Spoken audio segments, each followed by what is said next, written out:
So now we'll talk about loop diuretics. So loop diuretics এর মধ্যে দুটো compare করে দেবো যে কোনটা মোর এফেক্টিভ, ফিউরোসেমাইড আর টরসিমাইড। সো ফিউরোসেমাইড আমরা যেটাকে বলি ল্যাসিক্স, খুবই ওয়েল নোন একটা মেডিসিন ল্যাসিক্স, আমরা যেটাকে বলে হয় ল্যাসিক্স।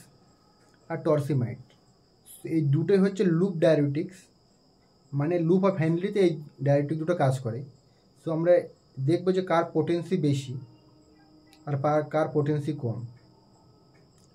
সো লুপ ডায়ুরেটিক্সের মধ্যে যে ফিউরোসেমাইড আছে, ফিউরোসেমাইডের duration of action 2 to 4 hours, আর টরসিমাইডের ডিউরেশন অফ অ্যাকশন মানে কাজ করার যে টাইমিংটা, ডিউরেশন অফ অ্যাকশনটা 12 to 24 আওয়ার্স।